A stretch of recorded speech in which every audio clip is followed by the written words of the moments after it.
That was a very good nap we had there, Snoop. I wonder what time it is. Snoop, we've been asleep for 2 whole weeks. 2 whole weeks? We missed a week of the podcast. Oh, no. Oh, no, the humanity.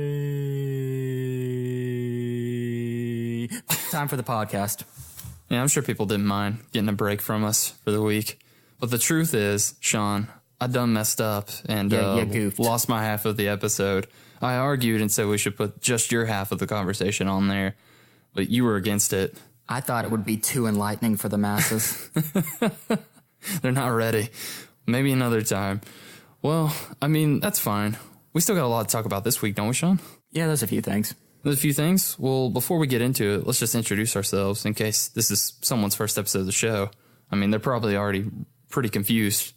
But just to enlighten you guys, I'm Snoop Lynch. That voice you heard is Sean Doyle. Hello. Hey, Sean. Hey. Together we are the Unnecessary Gentlemen, a podcast where we talk about movies, comics, TVs. I'll talk about video games later, and Sean will not pay attention to that. I'll sit there patiently. And I'll appreciate it. But yeah, we're going to talk about all that stuff today. First, we'd like to talk about some fresh newsy news going on in the world. Sean, there's a good bit of newsy news out this week. Yeah. What do you want to start with? Well, let me just put my rubber gloves on so I can reach into this news hole. I'm sure you This is the most... that's our most disturbing returning joke of the podcast. Look, What you got in the news hole, Sean? well, let me just reach deep down in there. Oh, what is that? Oh, I feel a Defenders trailer. You feel that? You feel that Defenders trailer? Oh, yeah, it hit me hard. Oh, I bet it did. I liked it. Yeah. The trailer, not you hitting me with it, for the record. But yeah, there's a lot of good stuff in that trailer, man. So many good pair-ups. See Jessica Jones with Matt Murdock. He's helping her out, and he's telling her the one thing we've all wanted to say since she's shown up. Just shut up, Jessica Jones, and let people help you. That's kind of a callback to her comic book Alias, where Matt Murdock all of a sudden shows up to help her with a legal problem. Yeah. And that, that's kind of his thing as well. In the comics is, Matt Murdock he's the guy you go for if you're a superhero and you need to be defended. Yeah. So it's cool that, we're finally getting that in there. And then, of course, we got Best Pals meeting Danny Rand and Luke Cage. Off to a rough start, but I'm sure they'll have a nice bromance throughout the show. Danny Rand got a haircut. He did get a haircut. He doesn't seem as angsty. Yeah, I was going to say, I think he's definitely a little bit more happy-go-lucky, which is what the character's supposed to be like. Yeah, time will tell, but hopefully he gets a brighter costume. Hopefully he gets a costume. I don't want him to stick with this black sleeveless nonsense. Just give him that high collar. They might just kind of ignore his personality completely from Iron Fist, because if you look at like what they did with Black Widow, like in Iron Man 2, she's a very different person once you get to the Avengers. Like Joss Whedon was like, you know what? Let's make this character interesting. Yeah, definitely.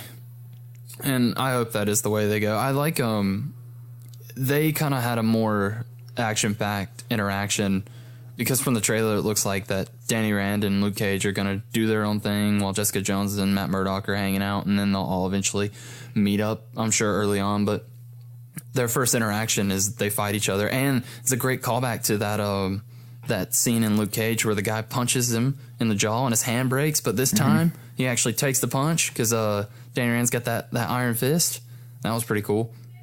And then we, of course, saw our hallway fight scene. You have to have one. We gotta have one. It looks pretty good. Do you notice another big thing about this trailer? Should we go ahead and talk about Elektra? Yeah, well, that's what I was going to say. In the hallway fight, you see her in the background, like slowly approaching. Mm-hmm. And if you pay attention, right at the very last shot that you see in the trailer, Matt Murdock like turns around to face her. I think what they're gonna do is like do a panoramic shot in the hallway of like all four of them. That's what it kind of looked like they're setting up there. Oh, kind of like the Avengers assemble shot? Yeah, that'd be pretty cool.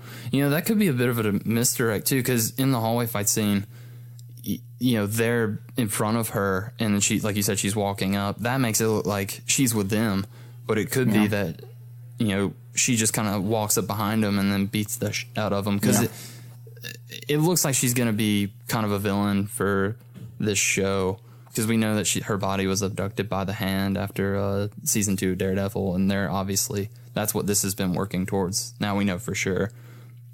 But I'm looking forward to it, and of course it's only going to be 8 episodes, which I think will work really well for the story. We've talked about it before, how 13 episodes is a little too much for this kind of stuff. Yeah. We get to see Sigourney Weaver, as we still don't know who she's going to be playing, but we get to see her. Yeah, some like evil business person, I'm sure. You don't watch Archer, do you? I've seen some of it, but I don't keep up with it. A lot of people say that she looks like Mallory Archer, Archer's mother. Oh, the one who's voiced by whoever plays Lucille Bluth? Yeah, Jessica Walters. Yeah, I can see that actually. But no, I'm really excited to see her in there. I love Sigourney Weaver. I do hope though that it's not just the usual criminal corporate angle they play with all these other Netflix shows. I've seen enough of it. I'm assuming she has maybe not the leader of the Hand, but some kind of higher up role in the Hand. I'm assuming. Yeah. Well, we know the leader of at least one of the Hands was mentioned in Iron Fist by Bakuto was his name, I think. I think it was his name. Yeah, he's like, I got to take you to my boss. He wants you. So we know that's him, and we've seen him before in Daredevil. We haven't actually seen his face or anything, but we know there's someone pulling the strings. So maybe the two of them are working together, or one's working for the other. Yeah. I'm glad to see that the Hand stuff was kind of the weaker part of season 2 of Daredevil for me. But if this is going to be the main focus of the Defenders, I think that'll be fine by me. I am kind of ready to see where else they're going to go after. Oh, speaking of the Defenders and this TV stuff, did you see that Kevin Feige announced that he is planning a TV movie crossover at some point later down the road? Yeah, he says that every 6 months, doesn't he? Does he? I don't know. This is the first I've really seen a bunch of news. Well, it made a lot of people look up, kind of take notice, because he used a certain word. I'm trying to remember. He said it could get repetitive, I think was the word he used. A lot of people took that as he could recast, one of the main actors, have somebody else play Daredevil or something like that. Oh. So that might be people reading too much into it, but yeah. Well, I mean, he technically could. They could do that, but then that would just break the continuity. Yeah. Between the TV and the movies. How would you feel okay with that if they just kind of separated them? I think what he meant by it was repetitive. The two could get repetitive in the sense that the movies would have their own Daredevil or their own Luke Cage, and then the shows would be their own thing in their own universe. Yeah, I know. That's what I'm asking. How would you feel about if they did just do that? I want it like that. I like the idea that, the characters in New York, they're part of this universe, but they don't, they're in their own corner of the universe. They don't need to be, fighting Thanos and all that. They have their own agenda. Yeah, that especially for Thanos, that makes the most sense to kind of have these street level characters not be involved. I mean, it would be cool to see them, but there's already so many people involved with the Thanos stuff, and just in the main cinematic universe already. It would be a lot to take on.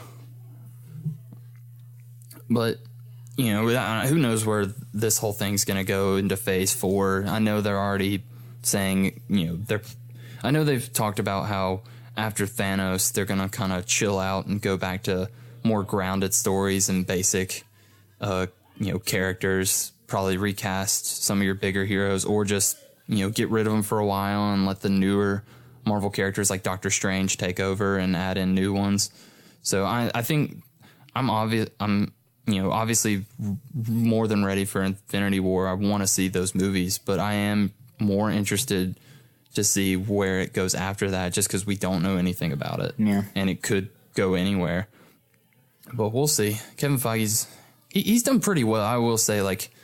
He's planned it out better than most people would have been able to. Obviously, he's not just doing it, on his own. He's got a team, but like I said, I think he's handled himself pretty well with this. Well, you got any more news in that news hole, Sean? Well, let me stretch the news hole really wide. That's a nice news hole I'm looking at right there. Ooh, it has seen some action, this news hole. While we're on the subject of Marvel television, let's talk about that Inhumans teaser and picture that we had to look at. All right, well, just to go ahead and get the teaser out of the way, it's nothing. Yeah, it's just some voices. I hate it when people do that. It just, if you don't have anything to show, just wait until you do. It doesn't give me anything. Like, I heard voices of people who I already knew were going to be in it. Yeah, you hear Maximus the Mad talking.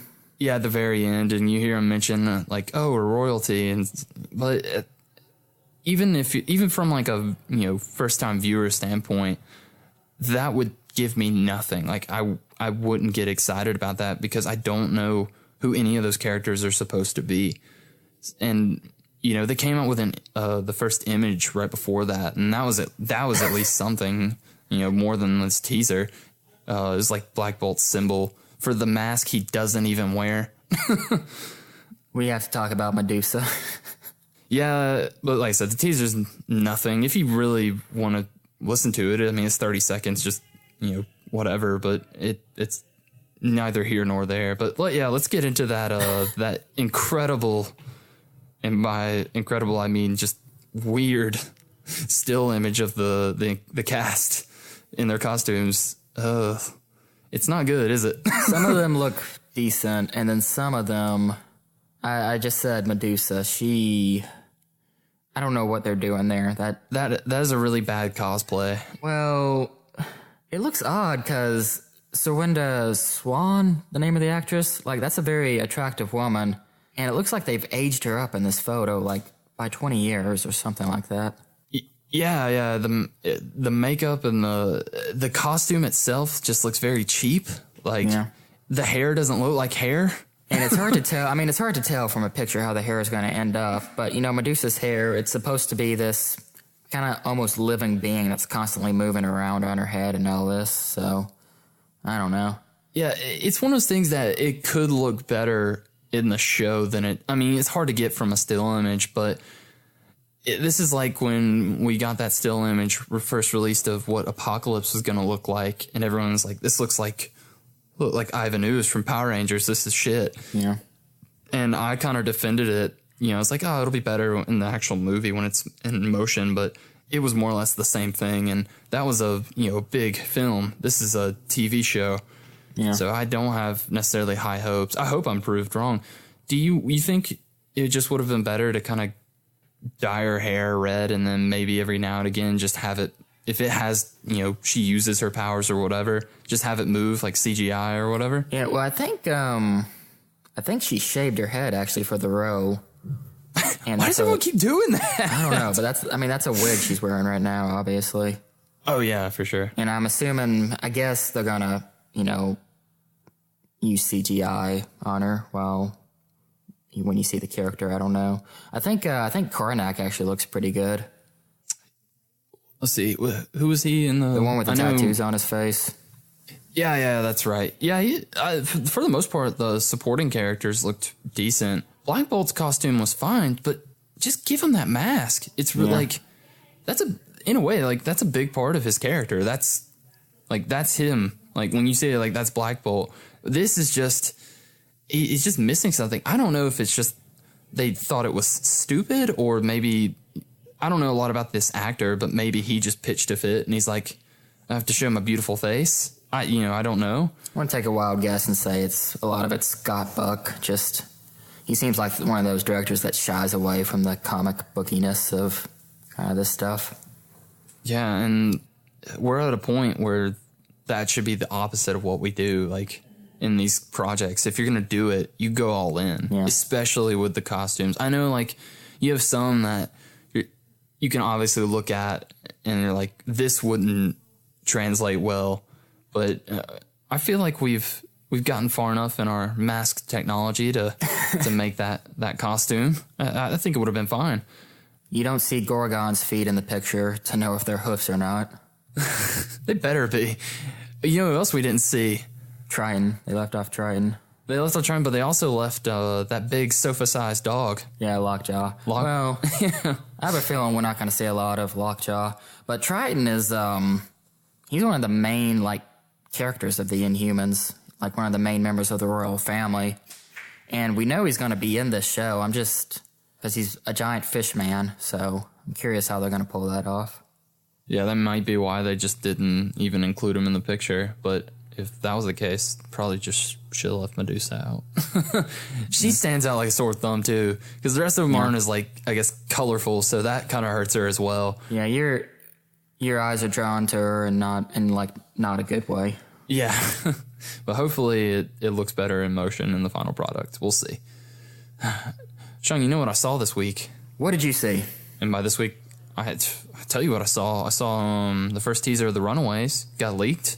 I may or may not have looked at it. You would never. But I would never. I'd wait for that official release. But no, it got leaked. It was taken down pretty much soon after. But I've got my ways, Sean. I snuck in there and got a sneak peek. And it looks fine. Okay. It's kind of on that same level of teen angst as Cloak and Dagger, but it doesn't look quite as dramatic, I guess. A lot of people like the Runaways, and for those of you guys that don't know, it's basically a team of kids who find out that their parents are supervillains, and once they do, they run away, but they all have powers of their own. And their parents, I think, more or less, don't they try to like hunt them down after that? Yeah. And try to get them back, but and that's really what this teaser focused on. It didn't even really show a lot or any of anyone's powers. You see a couple, like, their hands, maybe a character's hands or eyes light up or glow, but for the most part, it was just basically what starts the story is them hanging out, and then it's just like, hey, you ever wonder what our parents do when they go into that room over there? Like, nah, man, I don't care about my parents. I'm too cool for that. But then they find a secret bookshelf, and they're like, what's this about? And their parents, they don't really seem like, the thing is, they didn't really come across as supervillains. It was just like a weird cult. Like, they were all dressed in like red or whatever and just kind of praying. So, like, if I was watching this trailer, I wouldn't, and I didn't know anything about the Runaways at all, I would not have a clue what that was about. But, I think it was a good teaser, at least to, kind of show, maybe get people interested and be like, hey, what's going on here? What is this? And I think, Hulu's doing this one. I think this one looks a little more interesting than, like, Cloak and Dagger or, that great Inhumans teaser we got. But I imagine they'll release the official thing online soon, since it already got leaked. And I don't know, I'm interested in giving it a go. I've heard the Runaways are a really great run. Yeah. Yeah. I think that's all the news I brought. Well, I got something here. You're a fan of Game of Thrones, I think. Oh, I love me some Game of Thrones, Sean. Yeah, apparently HBO is looking into making 4 spinoffs of the show. Oh. Yeah. I'm not really a fan of that, but sure. Well, we got 13 more episodes of Game of Thrones, and this is making a lot of money for HBO, so I'm sure they're looking at something here. Yeah. They've been talking about doing a Robert's Rebellion series for a while. I think you could make something out of that if you wanted to. Yeah, but 4 spin-offs? I mean, are there even that many characters left in the show? Well, they don't have to, they don't have to greenlight 4 series necessarily. They're just looking at it. I don't know. It's because I was trying to think of what there is that they could actually make a show out of, and who knows where the show will be up when it ends. Like, maybe there's something they could continue there for another show. But yeah, it's interesting. I know in between the main stories, George R.R. Martin has released another book. I think it may have been before, this main story. Mm-hmm. I guess just about Kings before that. So they might be pulling something from there if they want. Or, there's a good bit of time between, we know a little bit more about how the White Walkers came to be after the last season. But there's a lot, it seems like there's a big gap between then and, where we're at now. So they might do something with that. And maybe they'll just have a spinoff where we just see Bran messing up a lot of stuff and Hodor carrying him around. Just a Hodor spinoff. Oh, I'd love a Hodor spinoff. Just no dialogue. Yeah, just Hodor. Hodor. Oh, it's too soon. It's too soon. But yeah, I mean, you know, we'll see. I really do love this universe. It's depressing as hell, but the show's great. And I wouldn't mind, you know, kind of seeing something else going on there. As long as it's a, you know, an actual, like, as long as they have something, not just to do, you know, just a money grabber. Yeah. But we'll see.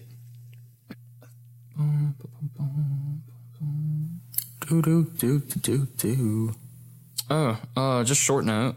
Just because I'm a little relieved, and we don't have to spend a long time on this, but we avoided the writer's strike. Yay! Yay! I couldn't handle another one. You were fine with it though. You were like, bring it on. I wasn't necessarily fine with it. You know, sometimes creativity comes from when people are forced to like less money and stuff. It forces people to be creative. Yeah. That's kind of like how we get Breaking Bad. A lot of people know that story. It was kind of put in as a mid-season replacement because of the writer's strike. Yeah, and I mean, there's definitely those instances, but I don't know, Sean. There's just a lot of good shows going on right now that can't afford to lose good writers. Strike. No, I'm glad they were able to kind of, you know, reach an agreement, because it is fair for the writers to want to be compensated, because, you know, they don't make nearly as much money as some other people in the industry. A lot of people would think they make a lot of money. I've seen some of them actually get paid like as much as school teachers. I found out not too long ago.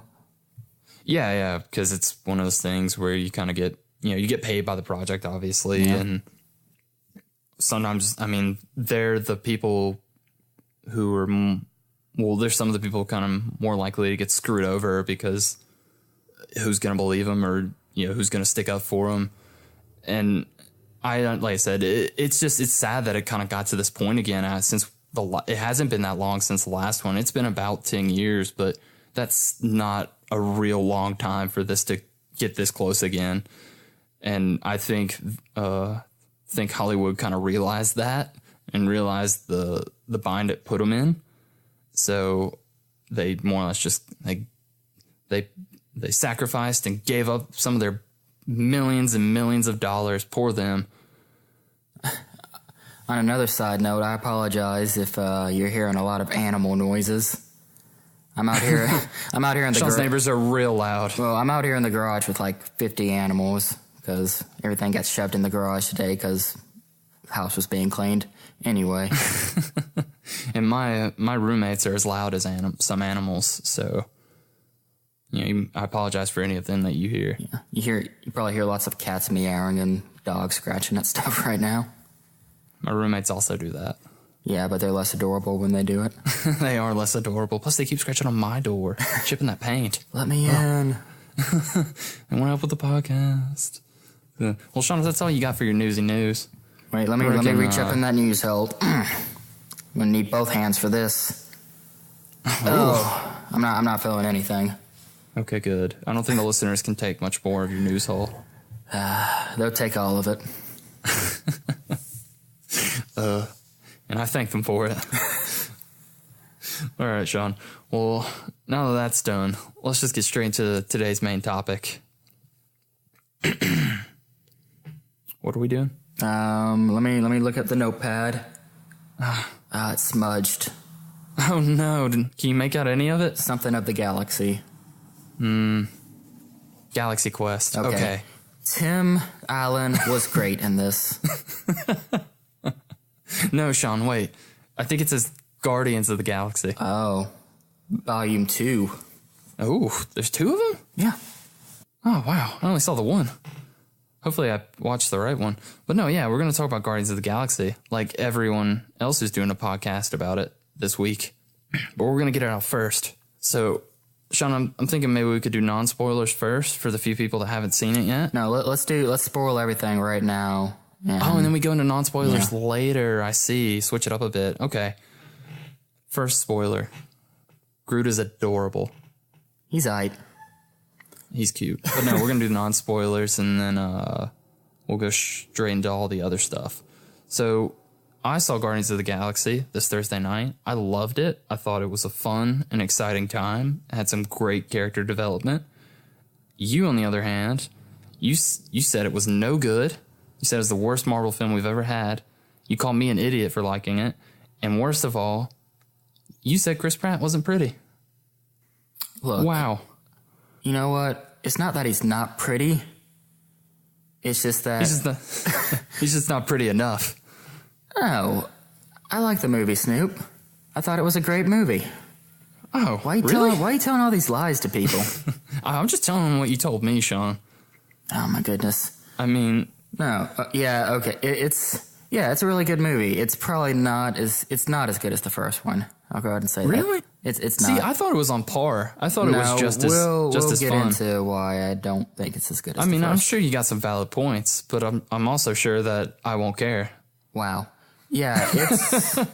No, it's really good. Like you said, the characters are all really good. They're all given stuff to do. I think one thing that the film is really good about is the characters have all developed since the first movie. They're not the same people that they were the last time we were with them. They've all grown. Yeah, and these movies in particular are more out of most Marvel movies are, but these are the more comedic ones. And I know, just in my opinion, that the Marvel films tend to suffer from that because there's too many quips or too many jokes, and usually there's just that one character is there for comedic relief only. I didn't necessarily feel that either of those things were a problem for this. I think the jokes for the most part land fairly well. Yeah, the majority, this is a funny movie. The majority of them do land. I think there's a few that are a bit forced, and there's definitely about one or two that go on a lot longer than they need to. But yeah, overall, it's a pretty funny movie. Yeah, and I think the action's pretty solid. There's some few moments I'll get into later that it didn't necessarily work for me, but I think overall they were fine. The rest of the movie kind of balances it out. I love the space stuff. There's more space stuff than ever before in Marvel with this, and I'm getting into all this cosmic stuff. I'm glad to see it. I like how they just throw characters at you, like, and characters and ideas, and you just kind of have to go with it. Yeah, like I have a very vague knowledge of the Guardians of the Galaxy lore, and some of the stuff I'm like, oh, hey, look, it's that. And then there'll be moments where it's like, I know this is supposed to be someone, but I have no idea who. And it doesn't hold your hand at all, which is fine because that kind of goes for this movie in general. It's like it just expects you to keep up, and I enjoy that. There are obviously some parts where I'm a little lost, and I wish I got it, but I'm glad they don't just go, oh, hey, look, this is this, and it does that, and we need to go here for this. Like it doesn't do that, so I'm on board for any of that.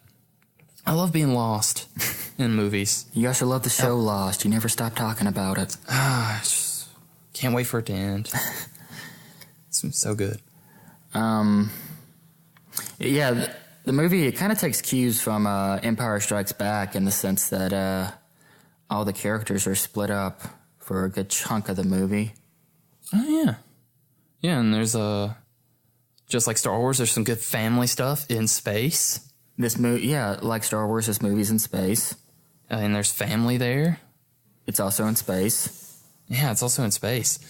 But no, I think the story is pretty good. Mm-hmm.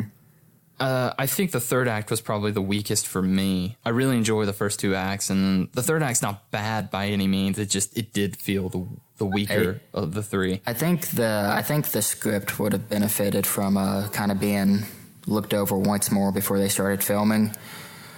The first hour, not that it's unenjoyable, but the plot does meander a bit to get to where you want it to be. Like, you don't really know what the main story is until about halfway into the movie. That's fair. Yeah. I see. I kind of liked that though, from an aspect of they're just kind of roaming around the galaxy, just finding work and trying to earn money. And the first act was just kind of like one of their little adventures.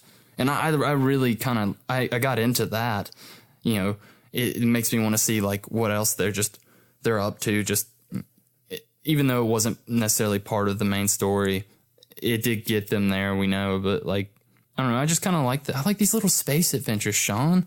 I love space. I'd like to see what's going on out there so much. There's so many planets I will never remember the names to. There was no John C. Reilly.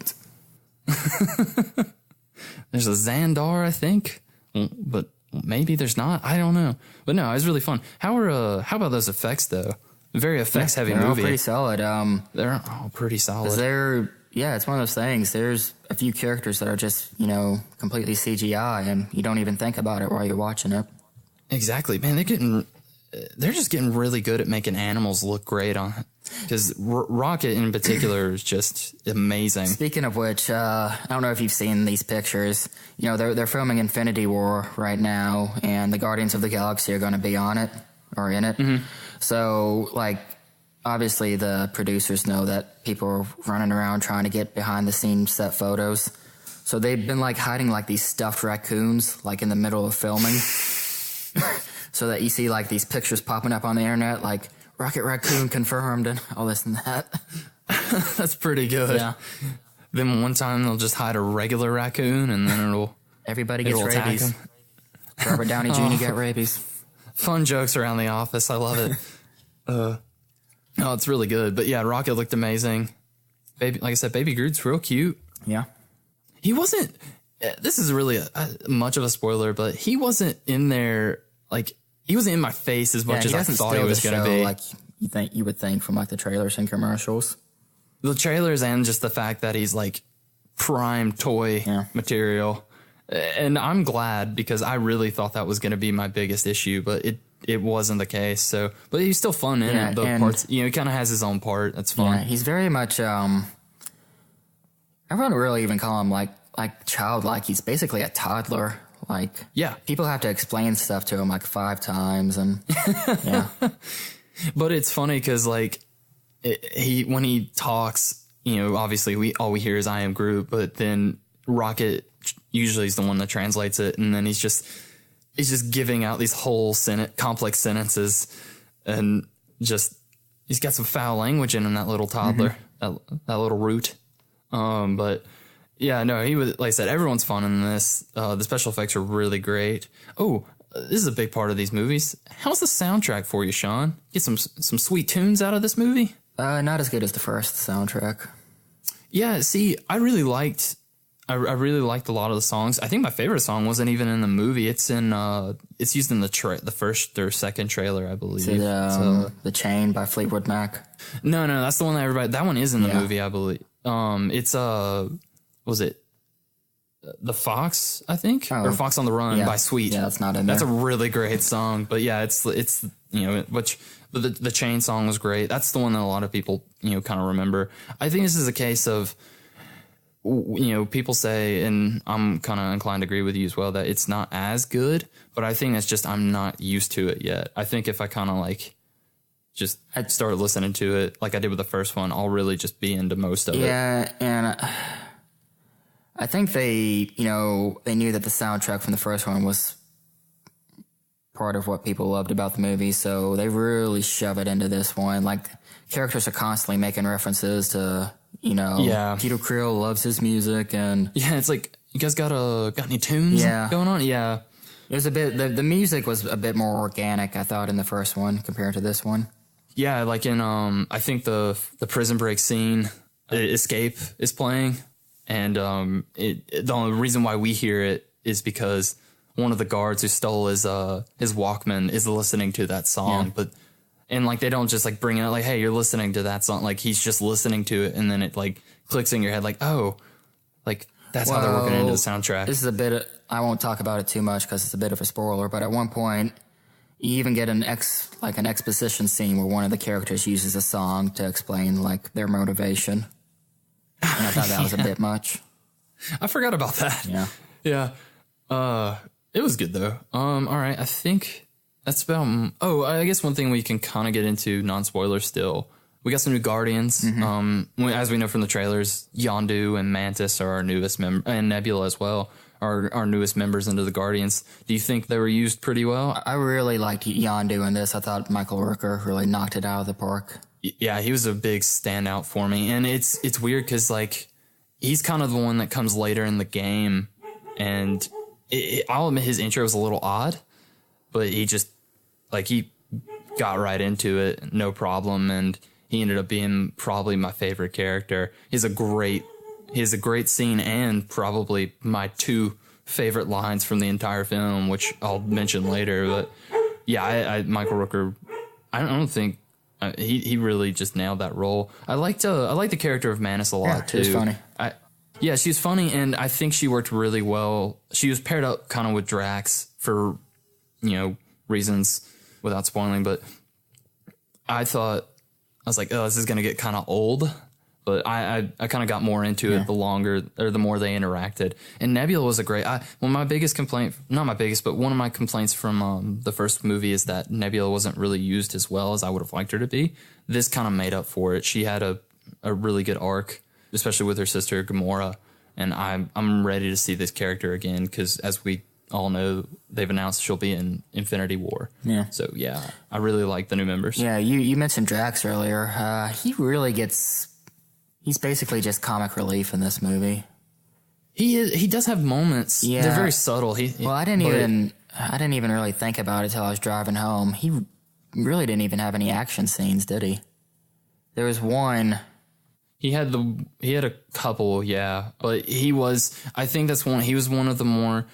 Rocket and Groot were more of the comedic relief in the first movie, but I think a lot of people walked away really enjoying the moments that Drax had. So it's an instance of where, just like with the music you mentioned, where they saw what people reacted to and kind of amped it up for this one. And like I said, there's some subtle moments that I think they can kind of move forward with. But yeah, he's making a lot of jokes. Yeah. But he had pretty good comedic timing. Yeah, Dave Bautista's funny. Like, he's a genuinely funny guy. Yeah, he's really taken this role very seriously. A lot of people know that after he was cast in the first one, he immediately took acting classes because he's just like, I've been given a pretty good opportunity. He's, not many wrestlers can kind of get these roles, and he's really just he's enjoying. You can tell he's enjoying it, and it makes me enjoy it, Sean. And this isn't much of a spoiler, but we did find out the reason why he doesn't wear shirts in the movie. Yeah. Pretty good joke. Sensitive nipples. He's got those sensitive nips. It's great stuff. Well, I think that's all. Do you have anything else you want to mention in non-spoilers while we're here?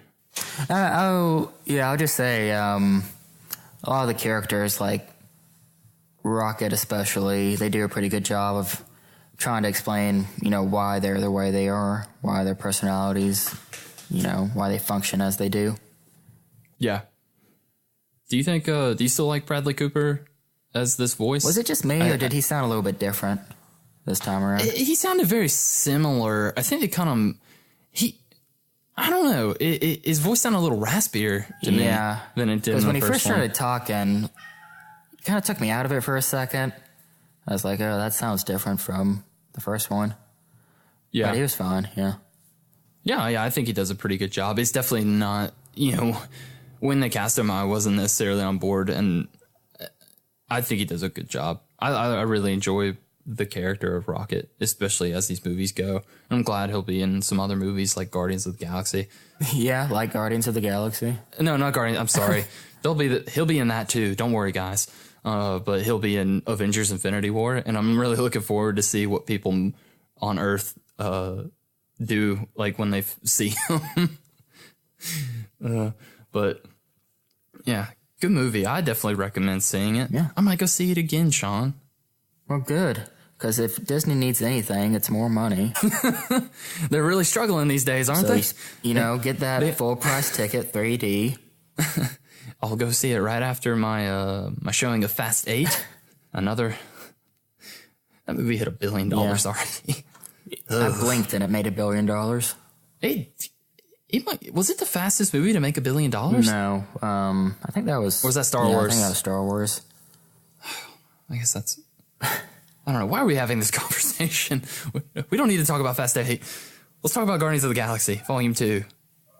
Ready for some heavy spoilers, Sean? Let's do it. All right, strap in. And what's wrong with your cat? It's just meowing over there. Because I'm sitting over here and they want attention. They want to give their opinion on the movie. Not enough cats, they said. But all right, guys. Spoilers ahoy! I'll tag it later in the video. Oh, also, Sean, just off the bat, and to further date this podcast, Happy Comic Book Day. Yeah. You're supposed to say it back. I got 0 free comics, so why should I say But it? they're free, Sean. You can get any? No, I had to work today. You didn't have to work till later. You could have gone in the morning. Yeah, but You always say there's not anything good on free comic well, there book isn't. day It's just anyway. like it's promotional stuff. That's all it is. I got a lot of good stuff. I got a couple number ones. They had they gave me the number 1 of Wonder Woman Rebirth. Oh, did they? Yeah, so I was just saying, like, there's some. I think before you were right, where there's just really nothing worth it. But I think in more recent years they kind of made a push to give people stuff worth taking, because otherwise, why would people go? But yeah, I had a fun time, Sean. You should get out there next year. I'll take you. I think I'm busy that day.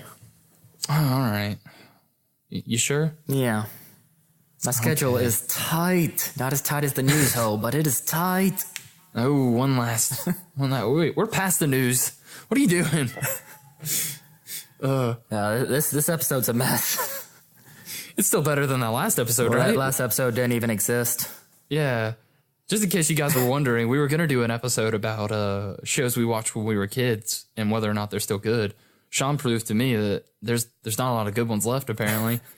But yeah, if I ever find my file with my audio, I'll put it up there. I'm thinking though, Sean, maybe just if we ever get, just hankering for an episode material, we can just pick 1 or 2 and then talk about them in length. Yeah, sure.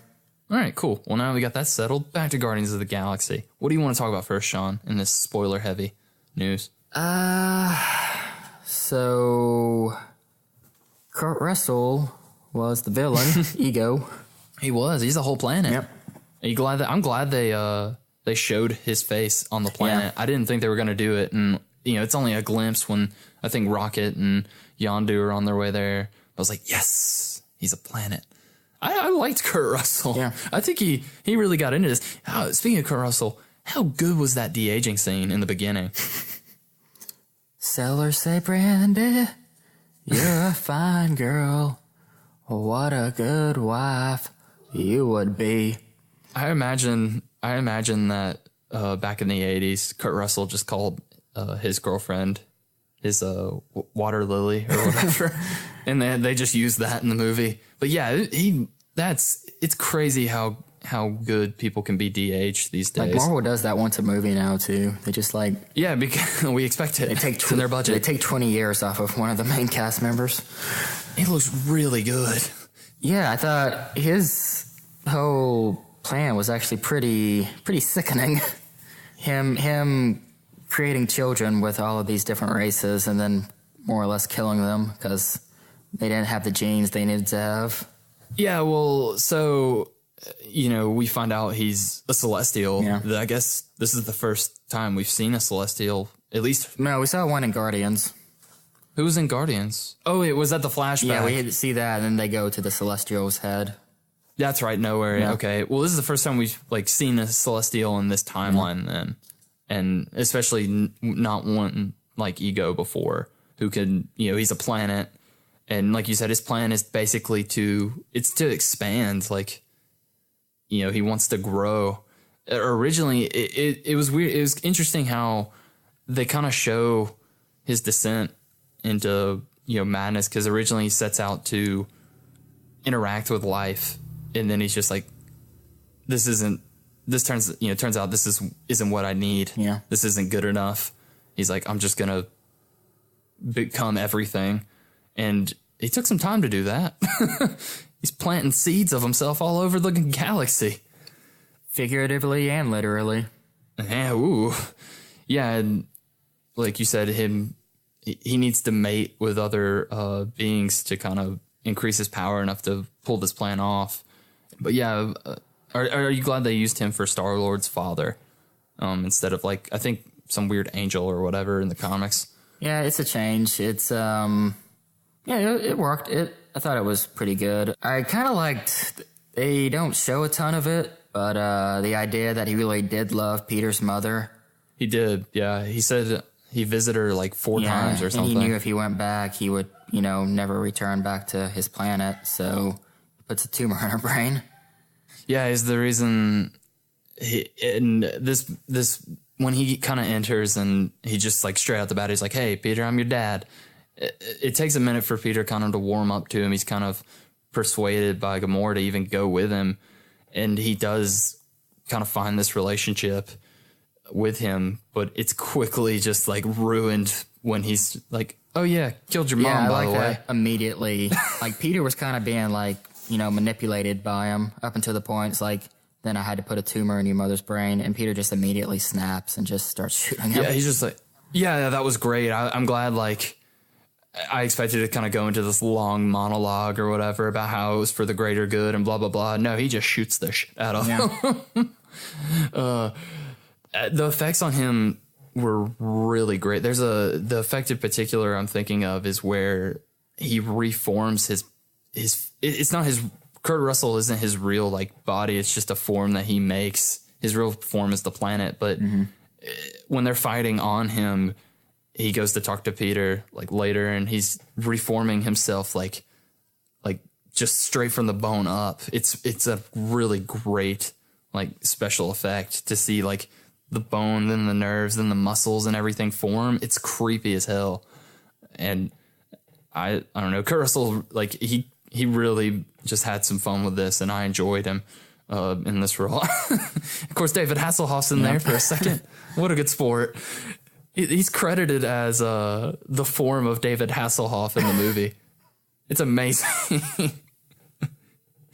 But yeah, it was a pretty heartbreaking scene. And his lineage explains... I'm glad they kind of explained his lineage, because it explains some stuff in the first film, kind of like how he was able to hold on to the Infinity Stone for as long as he did. Now, and, because he's half celestial. Yeah, that and how he was able to survive in space for like a brief moments. Yeah, because a lot of people were just like, these are plot holes. This movie, this doesn't make sense. Well, they had a plan for it. But no, I think there were some good moments between him and, the story with him and his dad. And then I was wondering how they were kind of going to make him out to be the villain, because they subtly hint at it throughout the, when he shows up. And they're like, oh, like, yeah, we need to kill this guy. Which, I don't know, is like, he can't come back from that, right? No, they exploded his brain. Yeah, did you like, someone said this on Reddit, and I didn't even think of it this way. They're like, it's poetic justice because the bomb, it was planted on his brain, just like the tumor he put in Peter's mom. I was like, it's really good. Yeah. But yeah, so that was Quill's, that was Star-Lord's biggest character arc of this was, kind of finding this family and then realizing, it's not what he thought it was going to be, and, getting past that. But a lot of other characters had a lot going on. Gamora had a pretty good family story to tell. Nebula's back. They're finally making up. I think I really liked Gamora's story in this. She was kind of one of the underused characters to me in the last one. Of the 5 of the main cast from the first one, she was the most underused, I'd say, in the original movie.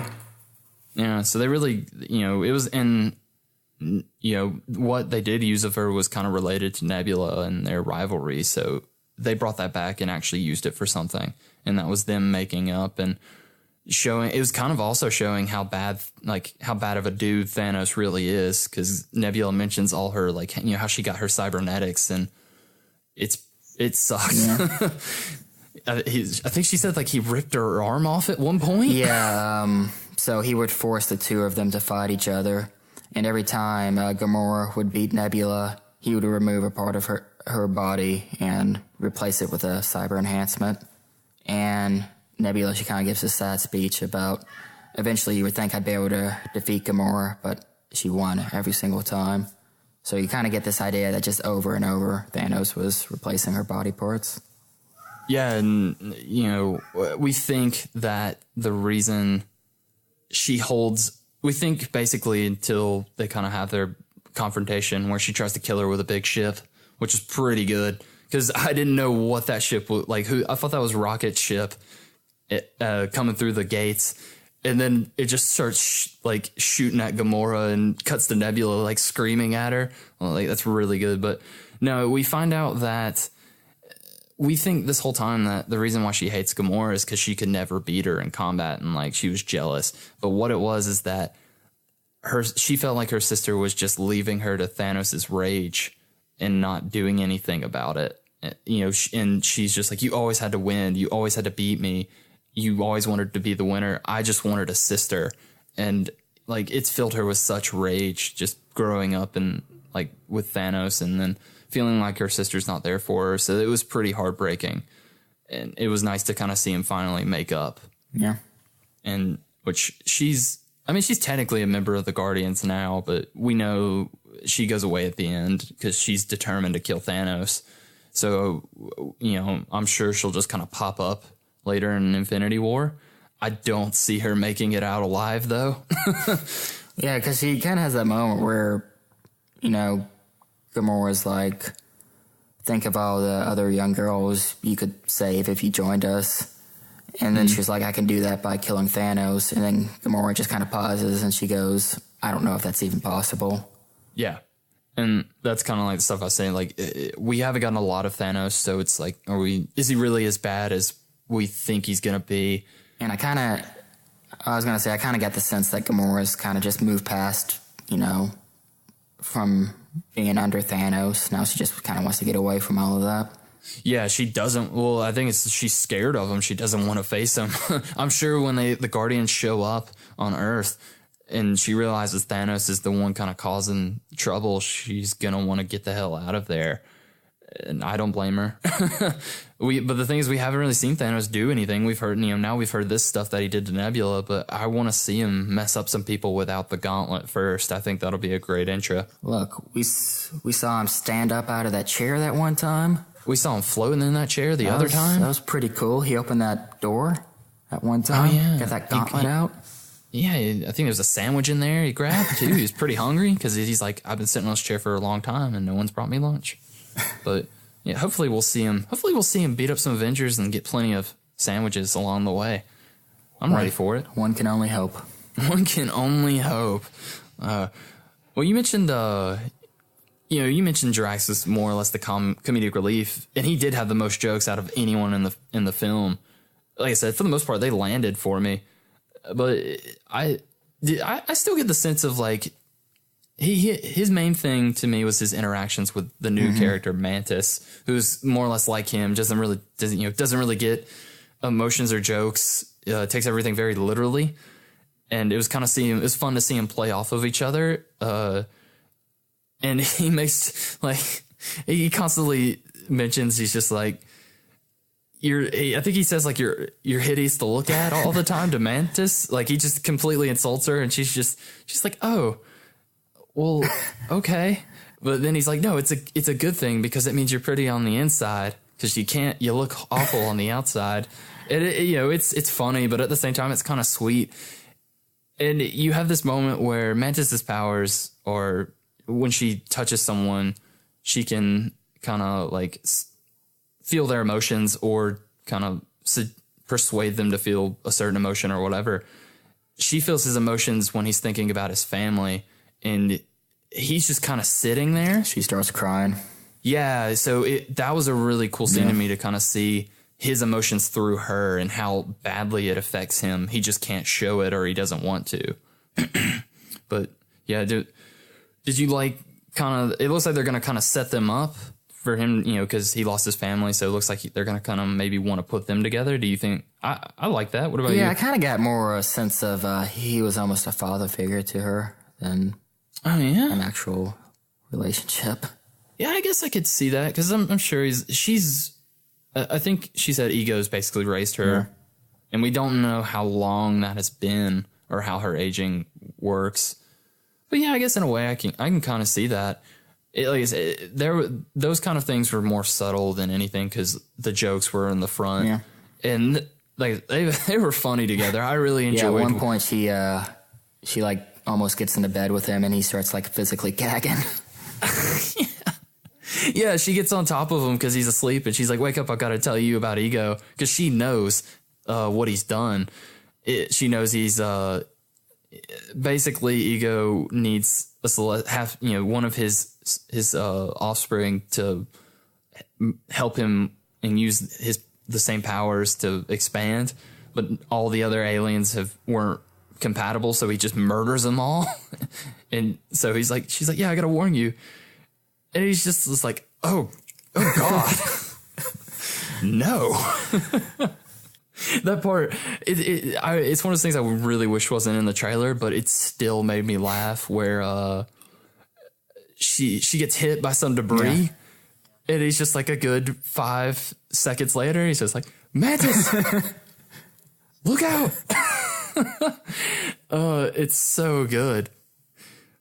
But yeah, I think they had a pretty good relationship with each other. Another good pair, everyone's favorite pair from the first movie, of course, is Rocket and Groot. They're not together the whole time, but they've got some good. That's a father and son relationship to me. Yeah. It's kind of the opposite of what the first movie was, where Groot was kind of always looking out for Rocket, and now Groot's reduced to that small toddler form, and so Rocket kind of has to look out for him, and they're really funny. Yeah, like in the first one, you had Rocket always sitting on Groot's shoulder, and in this one, you have Groot sitting on Rocket's shoulder. Yeah. Oh, I got a good Geek Fuel shirt with that. It's like what you said. It's big Groot and Rocket's on him, but then like it's silhouettes. So on the inside, it's the opposite. It's Rocket with little Groot. Good shirt. Get some Geek Fuel, guys. It's that subscription box where you get Geek Fueled items. They're not even paying me for this, so you're welcome, Geek Fuel. But if you do want to pay us, hey. I mean, or just give us some Geek Fuel boxes, because that's where all the money's going anyway, right, Sean? Or if you do want to pay us, hey. But yeah, no, I think, like I said, they're not always together in this film. They kind of, like you said, everyone gets separated and does their own thing. He doesn't bring him along. Or no, Rocket gets captured, doesn't he? That's why they get separated. Yeah, so he gets captured, but the best moments between them are when they have to explain to Groot how to, like, what they need or whatever, and he just can't remember or just doesn't understand. Like the prison break scene is great. I think that scene went on too long, where Groot keeps coming back with other stuff. I think that whole scene in general, where they get captured, I think you could have cut some of that out. It kind of dragged a little bit for me. Yeah, but then we wouldn't have gotten to spend some quality time with Taserface. True. But still. True. Yeah, well, the thing that bothered me is he starts getting some stuff, like little stuff. At one point, he pulls an entire desk, and it's like, if you're that strong, just break the bars that they're in. It's just a cage. But, it was kind of... one thing that came out of that scene that I didn't really expect is Sean Gunn, James Gunn's brother. He kind of, like, he's not like a true Guardian, but he kind of joins the team because he's loyal to Yondu. And I didn't expect him to be around, but I was glad he was. He's funny. He also does the motion capture for Rocket Raccoon as well. But it was funny to see him in there and kind of. Yeah, I looked up that character. He's not Kraglin. Yeah, he's not based on anybody from the comics. So yeah, I think he's just Sean Gunn or James Gunn's like, I'm gonna put my brother in here. He's a cool dude. So yeah, he did kind of like, he had this odd like amount of screen time. I thought like he kind of became like a huge character like halfway through the movie almost. Well, I think that's because they were kind of, and again, I didn't get there were a lot of after credits scenes, and from one of them he's around the Guardians, but I don't think they would just make him a new member. Maybe he'll be around, maybe like just hang out on the ship, maybe just bring him some lunch. But there's a reason he was in there, which we can get into. Is Yondu's a big part of this one as well in the later half, and probably my favorite parts. We're not going to see him again, though, unfortunately. Yeah, that was one of Marvel's best. They don't do a lot of death scenes in their movies, but that was one of their best death scenes they've done. It felt it felt earned as well, because and we get a sense of this anyway from the first movie, where the reason why when they put the bounty on Peter Quill in the first movie after he's stolen the gem or the stone, whatever they're called in this, he's like, hey, just get him alive, don't kill him. Throughout that first movie that he has he cares about Peter, and that's why he joins up with Rocket and kind of goes after him, is to make sure Peter's okay. And that worked really well it's like Ego wasn't the father that that Quill thought he was, and his real father was kind of, was always there in front of him all along. He was his daddy, as he called it. Yeah, that's what I'm saying. He had the best lines of the movie, in my opinion, and one was like, he's like, I'm Mary Poppins, y'all. Great line, which apparently it was used in the international versions, and a lot of people didn't get that joke. So now they've already gone in and re-edit like the subtitles, and it just says, I'm a fairy godmother, y'all, or something. So it now hits a little better, which is, kind of funny, but that was a great scene.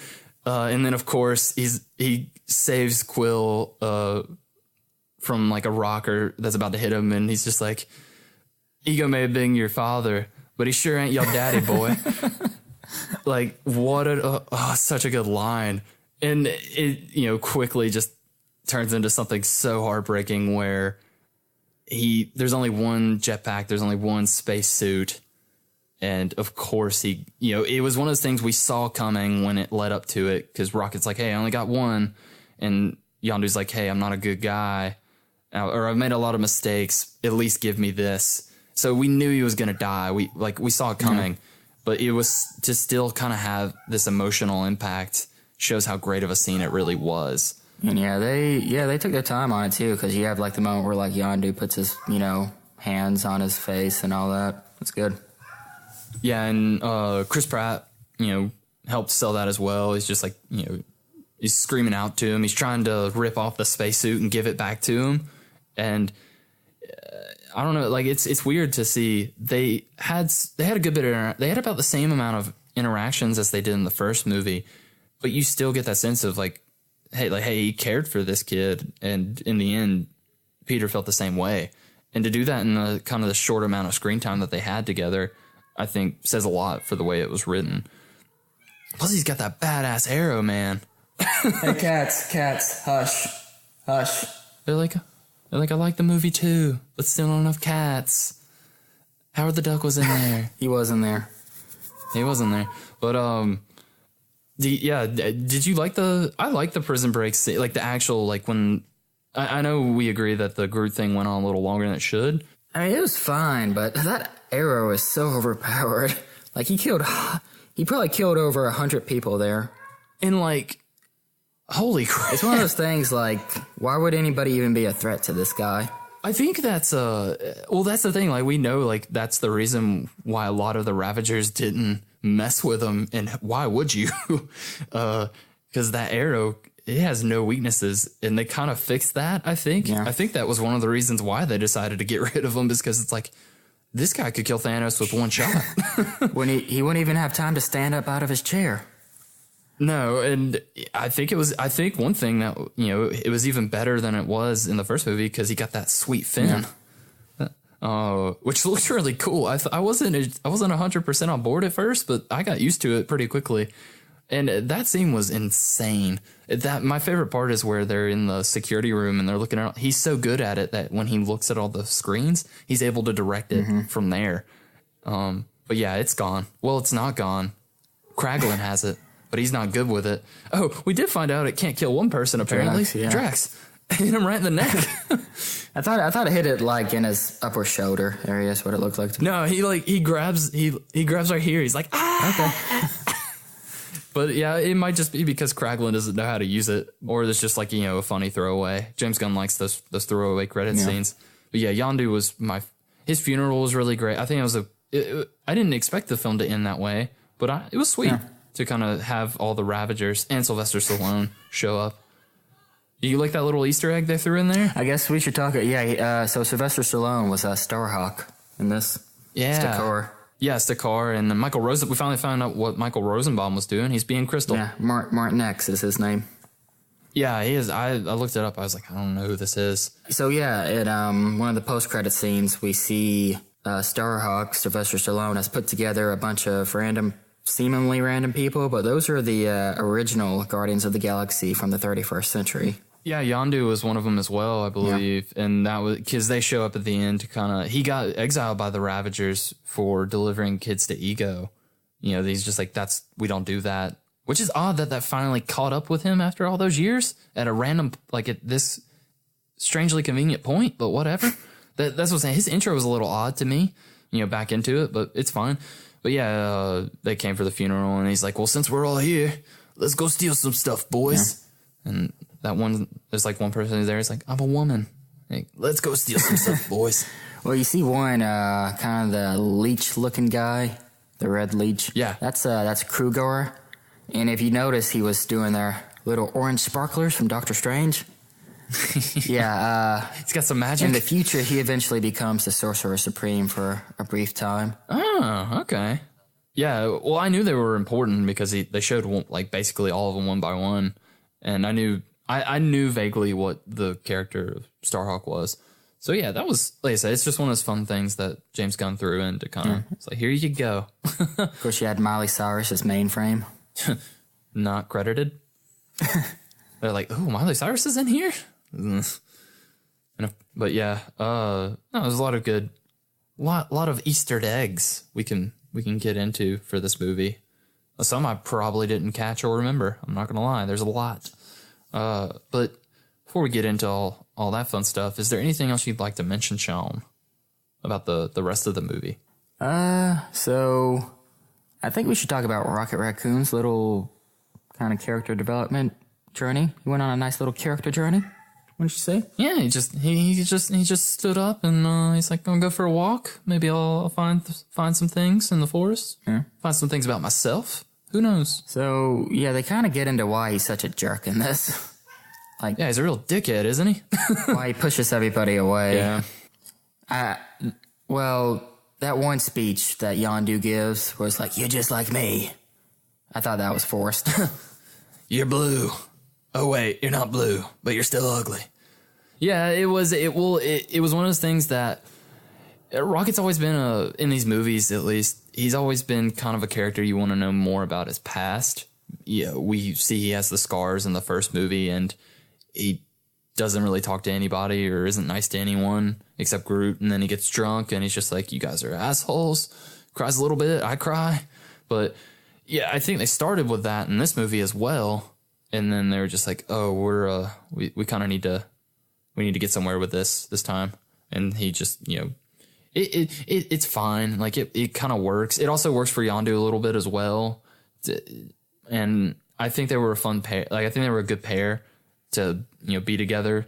But yeah, it was a little forced. I did like at the end where, because seemingly he's, you know, they're possibly leaving Peter to his death at the end. And he kind of, you think Rocket, you know, walks away from that easily. But then when Gamora goes to save him, he immediately just like electrocutes her. And she's like, I can't lose anybody else. Like, even though he doesn't show it, you know, he really does care for these people. Yeah, and it was kind of rough. I'm sure it was really rough for him to do that because Peter and him especially they had some real differences throughout the course of this movie. That's why they kind of like, you know, they don't leave on good terms when they separate. And that's kind of covered up by, you know, by the jokes in the beginning, which were funny. He calls him a trash panda or something. Yeah. I like the idea that, you know, nobody knows what Earth animals are except for Peter. So, like, all the other characters just keep calling him these random woodland animals, like kittens or just random stuff. Yeah. Like, let me pet the kitten or this fox over here or whatever. Oh, Nebula calls Rocket a fox at one point, though. Yeah. Which I thought she said fuck or something. She's like, she's like, you stupid fox. And I thought she said, you stupid fox. But no, and like I said, it's used as a joke, but there's very subtle things that I think she makes fun of Rocket's, or someone makes fun of Rocket's face. I think it's Ego. His triangle face. Yeah. He's like, I'll give you guys some food, even some for your triangle-faced monkey here. And it's just like, oh, that's funny. But then it kind of just lingers on Rocket, and he like just kind of feels his face, and then he's just like, oh. And you laugh at it, but at the same time, it's like, that hurt his feelings. Poor guy. But yeah, I think I love the character of Rocket. I think he's one of my favorite Guardians. He is kind of kept... Drax was more comedic relief in this one, so I feel like he had a little more room to grow. But there were points where it felt rushed. But I think he's an important member of the team as well. He does a lot. Yeah. You know, he's always fixing that ship. He's which apparently it's really easy to fix a spaceship. Yeah, that was odd. Where he was just like spray painting it. Well, it's just like, I guess the material for the ship is just recorded into it, and so you just gotta like, I don't know, it's real bizarre. You figured they'd have a quicker way of doing it as well if they've gotten that far. Well, it's like one of those things, like if you have that material, could you like make houses out of that? Or it's 3D printing, man. It's the future. Yeah. But yeah, I enjoyed him. Like I said, his best moments are always when he kind of gets to interact with Groot, because they have like another thing we saw in the trailer was, you know, the bomb thing. That was still funny. I wish I hadn't seen it in the trailer because they tricked me. I thought it was in the first act. It's a big part in the third act, but it was still funny. Yeah. He's like, does anyone have any tape? He's like, you're the person with bombs and detonators. You think you'd be the one person to have tape? And he's like, exactly. I do everything around here. God, what are you guys even here for? He makes a good point. Oh, what'd you think of Aisha and the Sovereign? They're really gold, weren't they? Yeah, they were. The design on them was really cool. I like that they, they make a point in the very beginning. Like, I think Peter says it. He's like, just don't piss these guys off. They're real pretentious assholes. Yeah. And they make a point of showing you just how annoyingly just uppity they are. That part where she comes to Yondu is hilarious, where they're rolling out the carpet for her, and they're doing it so slow, and she has to walk slowly with it. Like, that's pretty funny. I like my favorite part with them was their ships were really awesome. It's like a little video game. And I think, you know, that kind of fits the whole 80s throwback theme, because it's making like arcade sounds, and there's a lot of like, after someone else has been killed, they just all get around that one guy, like a kid trying to get the high score on a video game in an arcade. And then he, of course, they lose, or his ship gets blown up, and they're all like, yeah, you suck, man. It's fun. And yeah, so obviously in one of the post-credit scenes, you see that they're kind of creating Adam Warlock. Yeah, they're not kind of. They are creating Adam Warlock. Yeah, they are. Did you notice? I'm pretty sure that they have the Soul Stone. I'm thinking that's how there's a white light above that coffin. I think that's the Soul Stone. Because that's a big part of Adam Warlock's character is he gets the Soul Stone and he uses it to mess some stuff up. Yeah, and that character Aisha, another name she goes by is Her. Oh. And, Adam Warlock is sometimes known as him. Yeah. So they have a history together. And I'm going to take a wild guess and say the Sovereign are going to play a bigger role in Guardians 3. Yeah, well, Adam Warlock's definitely going to be the villain. But the thing is, if I am right, which is not often, but it might be this time, but if that is the Soul Stone that they're using to make him, then I wonder how Thanos gets it. Because, like I said, the Soul Stone's a big part of Adam Warlock's like powers, and that's just, he's pretty famous for using it to mess some stuff up. So maybe Thanos gets it from them, and then after he's defeated, they get it back. But that would mean the Soul Stones are just hanging about. I don't know. I'm interested to see where that goes. That was really the most important credit scene out of the 5 we saw. I don't remember any of the other ones really being hugely important. Because there was... Teenage Groot wasn't important? Oh, he's so angsty, wasn't he? That was fun. Like, James Gunn does a lot of that. He's just like, here's something fun. Because his after credit scene it's enjoyable, but it's easily the least important in credit scene of any Marvel movie we've had. It's just Howard the Duck, who he was still there. He's hanging out in that diner. What was it he says? Like, if you want luck, get with the duck or something like that. Yeah, he did say that. You think they're just doing that so maybe they can just bring him in? Because he's been a member of the Guardians before. I think they're doing it just to piss some people off. I think they are. There's what? I don't know. I know people like that character, but I'd rather have Cosmo in before him. Which, wasn't Cosmo with him? Yeah, he makes an appearance too. Yeah, he's with him. Get Cosmo back in there. Have him talk. But yeah, Well, the only other credit scene was Stan Lee, of course. Yeah. He's the Watcher.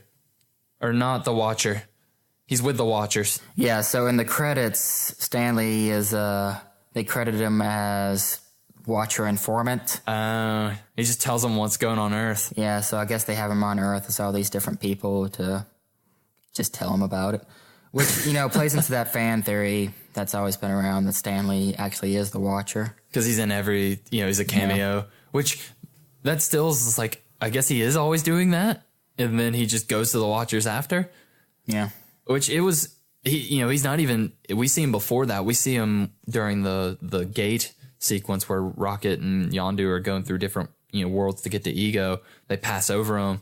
And then he's just like, oh man, that's amazing.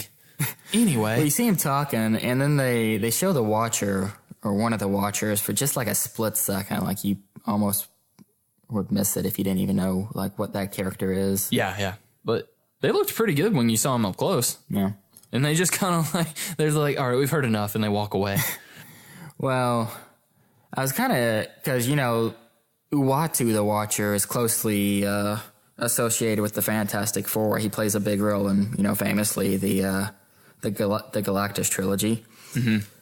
But I guess Marvel probably owns their race, the Watchers, and Fox owns Uatu, the character, the Watcher. If I had to take a guess at how that's broken down. When it gets into the Fantastic Four stuff especially, it's kind of weird to see, or it's hard to tell who owns what, or what's been given up or allowed to use.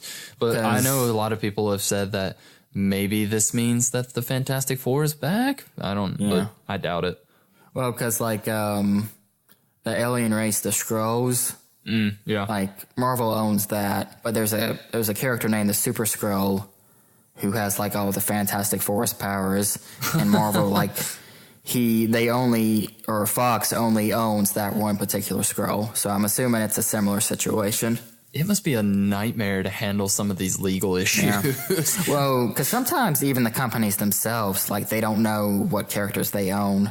Because that was part of the reason why in Avengers, they used the Chitauri, which is the Ultimate Universe version of the Skrulls, instead of the actual Skrulls, because apparently they were a little bit unsure if they actually even owned them, so they didn't want to get into legal problems. Oh, as far as they were going to use the Skrulls for the Avengers, and then they just decided the Chitauri. Yeah. I don't know. I just wish Fox would just, for everyone's sake, just give them give them back to the Fantastic Four. They don't know what they're doing with it. They're losing money on it. Don't worry. You just have to wait till 2022 and Marvel will get it back. It'll be like the day before. They're like, guys, look, we're making another one. It's fine. We'll see. Maybe they're still planning to do that X-Men crossover because they can do that. That would get people interested, I'm sure, but it wouldn't make sense. But who knows? Fox isn't my problem. It's all of our problems. Yeah, it's everyone's problem. Well, shit, I don't have them this week. It's like that kid you just don't want after the divorce. You're like, I'm out of town, son. Going back to Stanley, that spacesuit they had him in was so ridiculous. I know, it was on purpose though, and it was basically the same suit that Cosmo wears. Yeah, and I really liked it. I imagine Stan Lee showed up, like, I'm here for my cameo, and they just present him with this ridiculous suit, like, you got to wear this. Oh, really? See, I imagine that he just showed up with it. He's just like, he had trouble that day getting there. He's a little late, and they're like, where's Stan? He just walks in with that spacesuit helmet around his arm. He's like, let's do this. Knocks over like some intern's coffee or something. Be great. I want to hear the story behind that. Another famous Stanley rant. Oh, those are really good. Have you watched any of them? I've seen it. Isn't it like Stanley's Soapbox or something like that? Yeah, it's something like that. There's an odd one where he did like, it was like about a strip club or something like that he was ranting about. It's like, who are you, Stanley? He's enjoying himself, man. The man's the guy's in his 90s. Just let him have it. I don't think he'll top. That was probably one of my favorite cameos he's had yet. Yeah. I don't think he'll top that one anytime soon, unless maybe he has a chance in Thor. We'll see. Maybe he'll be like one of the Gladiator participants, like right before Thor.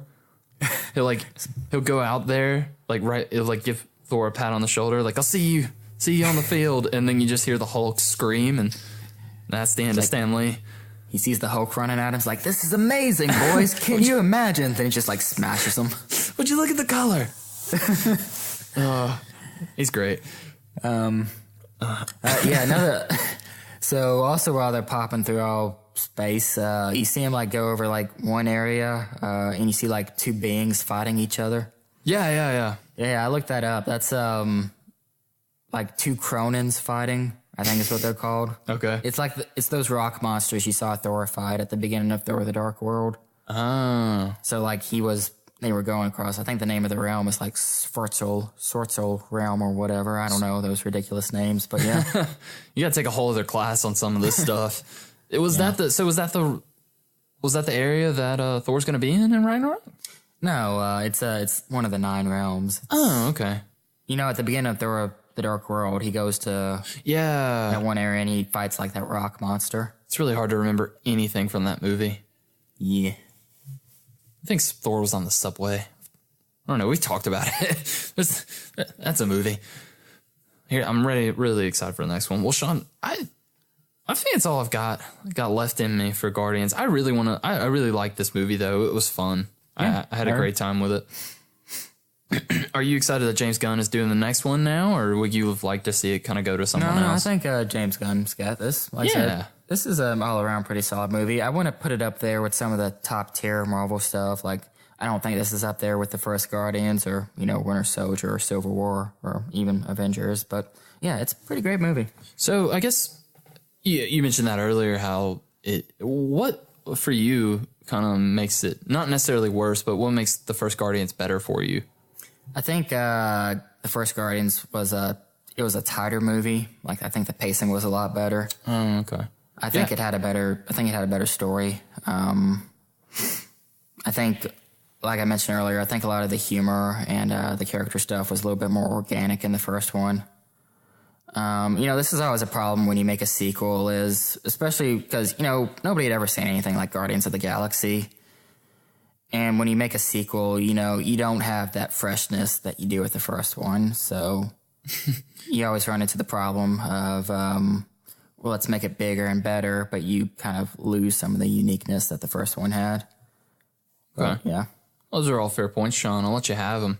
I really enjoyed it, though. Like I said, I think for me it's on par. I think I do agree that the pacing's a little weird. We don't really find out who, kind of where the story's going until the second act. But like I said, I enjoyed just this idea of, this is what the Guardians are doing in their spare time in between saving the galaxy. Little space adventures here and there. So that was fun. My biggest issue was probably the third act was a little CGI heavy. It was, it was fun. I think the better stuff was before Ego kind of shows up underground with them, where they're drilling into the planet. That ship was really cool, how it arranged the balls arranged in different angles to shoot the lasers and everything. And Groot going through the core was fun. But I think the worst, I didn't really enjoy the fight between Peter and Ego when it got just like, we're going to, form these rocks on our hands and punch each other and fly around. It was a little too Man of Steel for me. Yeah. I don't know. It's just, it was fine.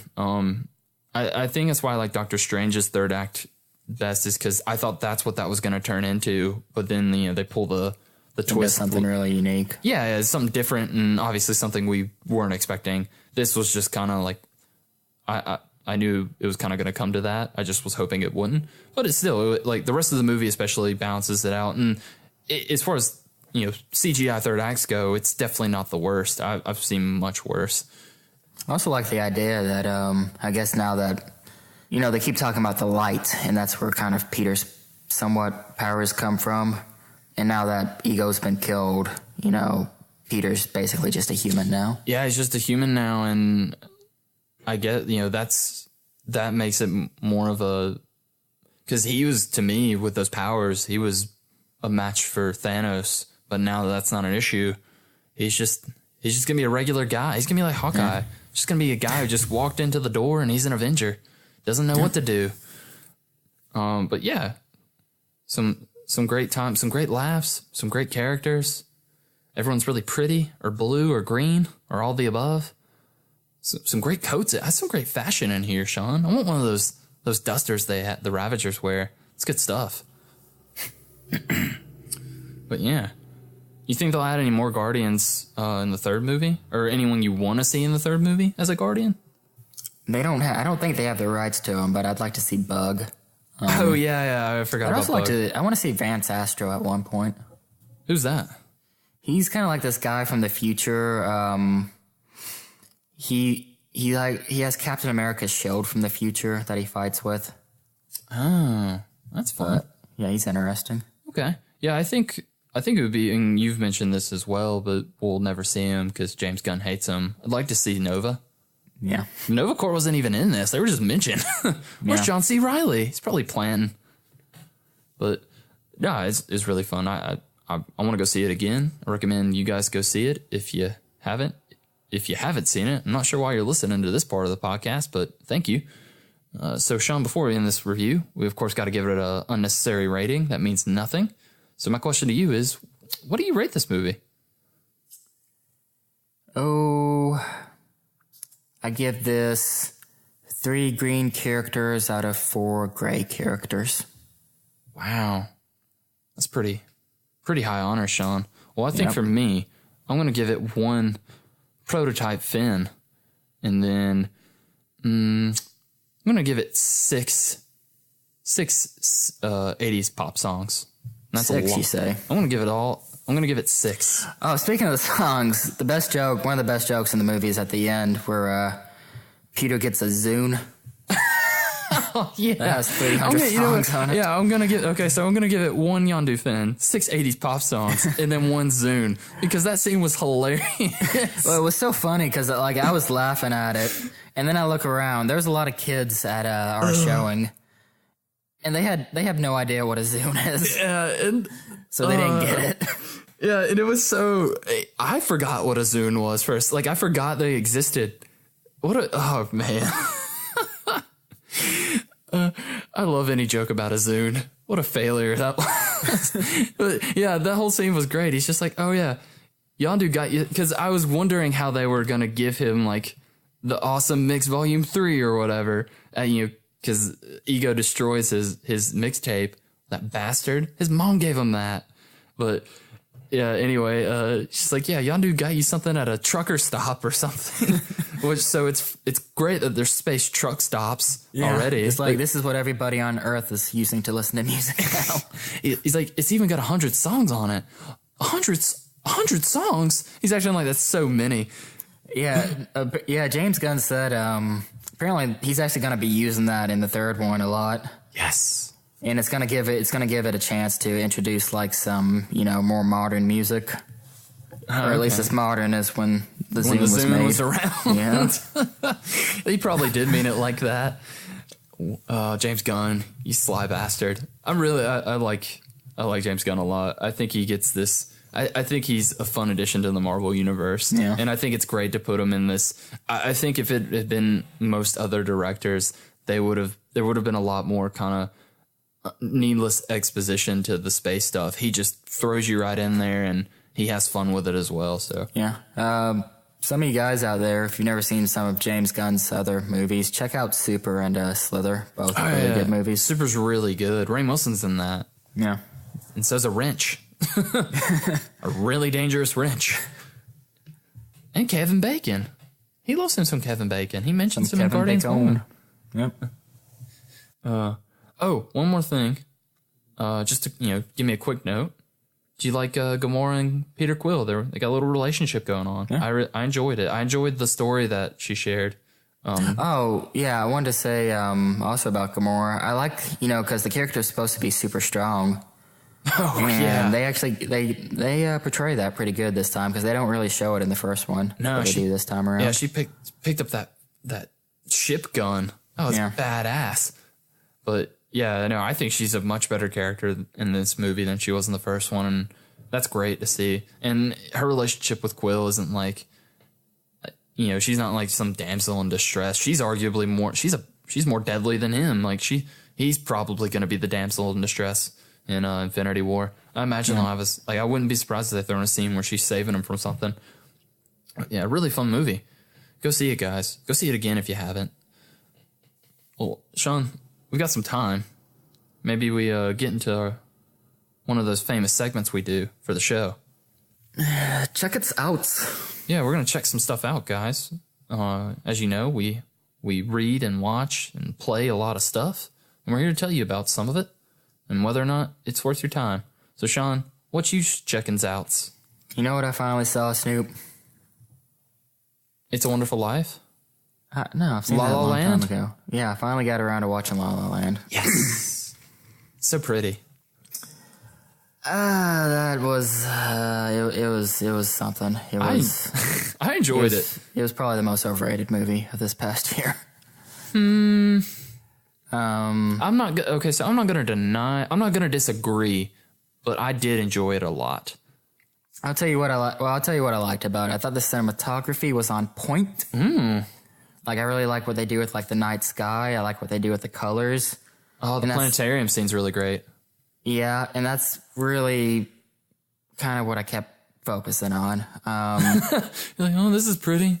These the characters were not interesting, like, even a little bit. Like, I guess they're I guess I can believe that, you know, these two would be attracted to each other, but their relationship I kind of care less about. That's fair. It was a little rushed. Yeah, and I didn't have any interest in, like, you know, Ryan Gosling's his interest in jazz. Like, at no point does the movie make me have an interest for his interest, which is what it should do. But Sean, he tells you how great jazz is in that scene to let us know how great jazz is. And Emma Stone, she's fine, I guess. Again, I don't care about the character. She doesn't do anything to really pull me into the movie. And Emma Stone is a good actress, but she is not a good singer. I didn't say that. I liked her song. I thought it was really sincere. Well, the songs, I enjoyed it. The songs themselves are fine. She's not a good singer. Oh, well, so and a lot of people's complaints of this movie is, you know, it's overrated. It just praises Hollywood, which it does. I agree. That is one of the reasons why it was nominated for everything, because Hollywood just, they love people who love them. So I'll agree with that all day. I think what I enjoyed about the film, I really enjoyed the ending, how it's, you know. Yeah, I was actually going to mention that whole ending musical number they do, kind of like what their life could have been. I'll just leave it at that. I thought that was good. Yeah, and a lot of people didn't like that. They're like, you know, why did this happen? I think that was the best way to end it, because, and that's what delivers this whole, this movie's basically, it's just like, hey, this is what a lot of people think what Hollywood is, but it's really, you know, this isn't how it works. And it doesn't really hammer it home until that last scene, which can kind of hurt, I guess, it hurt for you and hurt for some other people, but, you know, the ending's great. I don't know why Damien Chazelle likes jazz so much. I guess he has some history in it. It's a bit of a disappointment, at least for me, because, you know, Damien Chazelle, he made Whiplash, which I love. Yeah. So. I think he's definitely got, like, I hate musicals. I really do. I just can't get into them. But I was able to get into this film. So I think that says a little bit about, you know, for people like me who just don't get into it. But like this film, it says he does have some experience with music. It seems that is a big focus on his last two films. I think I think what works for me with the characters is, you're right, they're not really that interesting. You know, they have their dreams and they want to pursue them, and their relationships just kind of like, yeah, why are you with this person? To me, it seems like that's just getting swept up in everything. Like, they both kind of just like, hey, this guy wants to be this, or this girl wants to be, you know, whatever. I think that's kind of the angle they were playing, is like, it's to go with this Hollywood theme of like, this isn't what this really is, or, you know. So for me, it worked in that way. But I think the chemistry between Ryan Gosling and Emma Stone kind of saves any of those issues a little bit, because they do have good chemistry. We've seen it in, have you ever seen that movie they did, Crazy Stupid Love? No. That was I think it's their first movie together. I might be wrong, but that's a really good, you know, it's a rom-com, but Steve Carell's in it as well, Julianne Moore. and they have some really great chemistry in that, and I think that's kind of why they got paired up for this. They've also been in a Gangster Squad, which is apparently is awful, but they're not bad in it. But yeah, I like their chemistry together. And the singing's so. I didn't like Ryan Gosling singing that much. You didn't like Emma Stone, but I thought I didn't think either one of them were great, to be honest. I thought some of the the musical numbers they varied. I thought the opening one was good. The one that neither of them singing. Yeah. Well, and then you had the second one with Emma Stone, where it was I can't remember the name of it. Someone in the crowd. Yeah, I thought that was good. Yeah, that was so much fun. They're twirling their dresses, man. It gets me pumped. I was so pumped. Yeah, I'm gonna get out there and put on my finest dress. Find me a man. Well, you do look great in a dress, Snoop. I've always said. Not as good as Emma Stone though. She's got her dress game's on point in that movie. They switch out a lot. Yeah, like a lot of the. Then you get into some of the musical acts in the middle of the film. I didn't think they were anything great. It also doesn't help that I think there's a much better musical movie that came out this year, Sing Street. So yeah, Sing Street was great. Overall, are you upset you watched the film? I didn't hate all of it. Oh, okay. You just hate pretty people, Sean. You hate pretty people doing pretty people things. And, there was this big contention about, leading up to and even during the Oscar acceptance speech about who should win, La La Land or Moonlight. And I think the better movie definitely won this year, Moonlight. Yeah, I'm fine. When Moonlight won, I was fine with it. But if La La Land had won, I'd be like, yeah, it's what I expected and I'm okay. But I'm sorry it wasn't exactly what you thought you wanted it to be. But then, to each their own, Sean. Maybe in the next Ryan Gosling, Emma Stone musical, it'll hit better for you. Let's hope so. Let's hope so. Fingers crossed. Well, Sean, I've been checking some things out. I got a new video game that even you might want to play. Picked up Mario Kart 8 Deluxe on the Switch this week. You play Mario Kart in your day, right? You're switching the game for something else? What? Switching out the game. I'm getting a cart, and I'm wearing a Mario hat. Okay, now that sounds like fun. That sounds like a good time, but no, until then, I'm playing Mario Kart on the Switch, Sean. It's a video game. Oh, okay, now you're on board. But yeah, this is actually a port of the Mario Kart game that was on the Wii U, the console before this new one. And everyone, even reviews when they came out, they're like, this is a great buy. And I played the Wii U version, which is the same exact thing. It's just they added in some new mechanics. Like you get 2 items now instead of 1. The economy's better, so I guess we can afford it. And they added, what I like is this is the super deluxe game of the year version or whatever. So I didn't have to do anything to get all the characters. They're just there hanging out, waiting for me.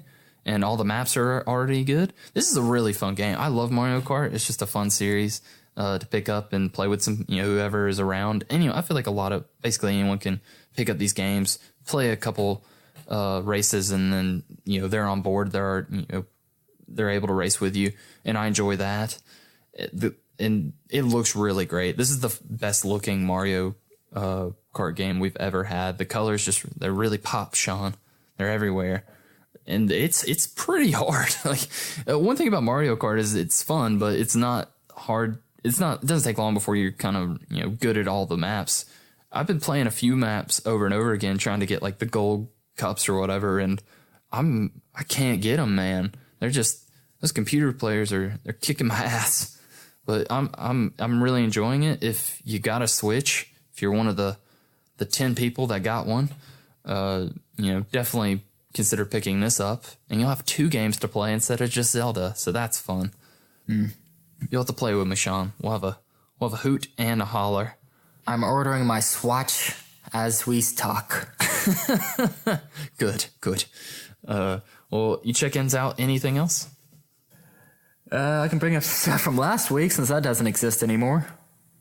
Last week doesn't exist anymore. You're right. Nothing happened last week, so it's a good thing we didn't do a podcast about it. Yeah. But yeah, I saw the, Silicon Valley's back, so I've been watching that. Oh, Pretty funny. Got a new episode coming out tomorrow? Yeah. Episode 3, I think, of season 4. Oh, 3? Really? Yeah. I thought you checked out episode 1 last week. Are you just behind, I guess? Or were you? No, that was the... When we okay, Snoop, we're going to do some math here. Hold on. Oh, yeah. Well, it's just throwing me off because last week didn't exist. So, Yeah. Yeah, so when we recorded last week, there was a weekend before that. That was when I watched the first episode. And the weekend of the podcast that doesn't exist, that was the second episode. Well, I'm completely lost because last week didn't exist, Sean, so we couldn't have recorded anything. Wow. Look, this charade is getting out of hand. Hypothetically. Okay. Well, so what are we talking about? Oh, yeah, you like Silicon Valley. Yes. I really enjoy that show. Mike Judge puts out some good content. Well, I think what I'm going to be... Actually, I already checked out a couple issues. I'm going back in on Blackest Night this time. I didn't finish the whole thing. So, and one of our friends, Higgins, that guy. Hi, Higgins. To the show. Hi, Higgins. He's been wanting to read it as well. So we both got ourselves some issues, and there's a lot going on. I didn't realize there were so many issues involved in this event. Because I've read the entire every issue that's all the tie-in issues. There's over 70. Yeah, I see. I don't think I'm gonna read the really loose tie-ins. I think there's a Booster Gold issue where one shows up. The Booster Gold one was actually pretty good from what I remember. Don't tell me that because I don't want to have to read it. It's just more to the pile. It's good. Well, right now I'm gonna just read the main stuff, and I've already checked out the Tale of the Core issues, the first two, which is basically. Did you read those in your run? Yeah. Yeah, so, and just anyone who doesn't know, that basically, if you want an introduction to all the different Lantern Corps, because there's one for every color of that dang rainbow, and more, this kind of just gives each Lantern Corps, a small 10 pages or whatever, and just kind of showing what they're about, and then at the end of each one, it'll show, the main lineup, and what their weaknesses are, where they came from, and,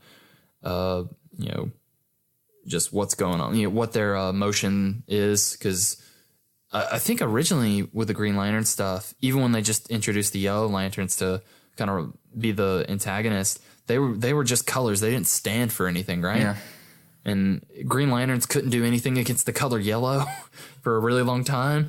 Just that was their. It was like their kryptonite was the color yellow. That famously, Alan Scott, the first Green Lantern, his ring couldn't affect anything made out of wood. I forgot about that. Yeah, all the original superheroes, weird things relating to their powers. Jay Garrick's got his speed from water vapor or mineral water. Hard water, as he called it. Yeah, hard water.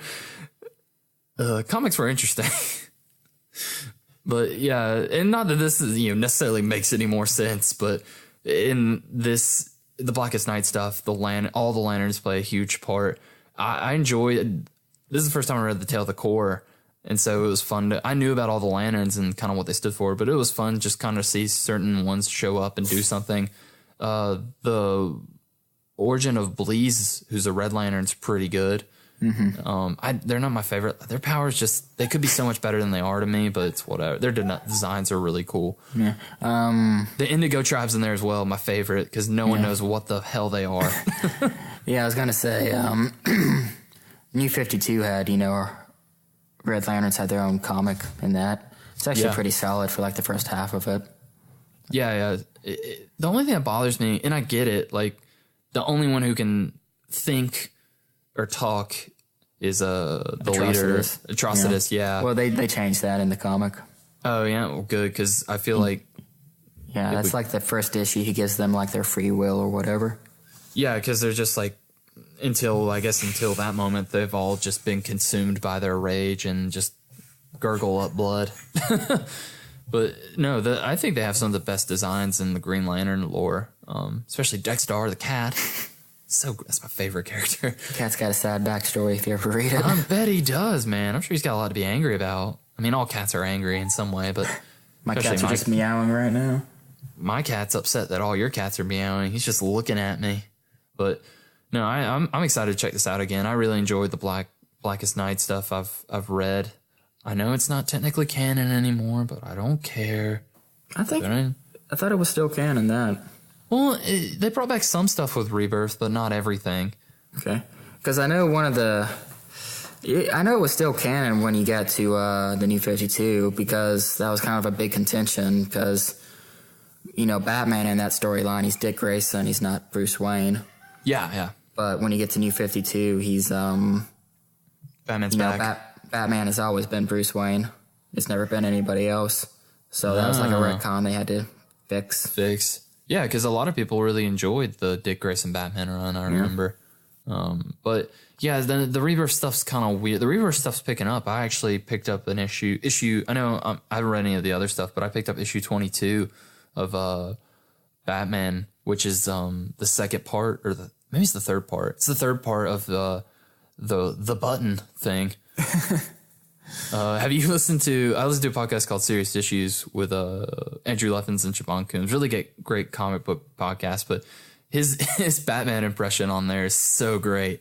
But no, yeah, the button stuff started, which is kind of finally bringing in the Watchmen twist during the first Rebirth thing, and this is where Batman and the Flash go to the Flashpoint world, and Batman finally gets to see Thomas Wayne from that universe. And it's apparently a really great issue. I'm sure some pretty sad moments in there, Sean. Pretty heart-wrenching things. I know one, I'm going to spoil a little bit, but I know there's an instance where they do finally meet, and I think, Thomas sees that, or it's Batman's like, hey, look, my Batman became a psychopath who beats up criminals in a batsuit just like me. That's cool. But then Thomas Wayne sees what, happened to Bruce in his timeline. And I think he's just like, hey, I know you did this because you loved us, but stop being Batman. So I don't know how far they're going to take that, which would be, it's obviously not going to happen. It might they might do it for a little bit, but it still is. It's an interesting concept to see, like, Bruce Wayne did do this because his parents were murdered. And so you think, he'd want to, I'm sure in some way he'd want to hear, like, his parents are, proud of what he's doing and how he's kind of honoring them. But to hear, hey, you know what you're doing? Quit it. I don't know. We'll see where that goes. Plus, they got a sweet cover for it. It, like, changes to different things. Lenticular. Yeah, the lenticular thing. I saw it. I was like, wow, there's reverse slash to my left. Thomas Wayne to my right. I'll take it. I'm basically getting 2 comics for the price of one. I tried flipping the comic to my left to see if there's any more story. Didn't work out. I'm gonna try again later. You do that.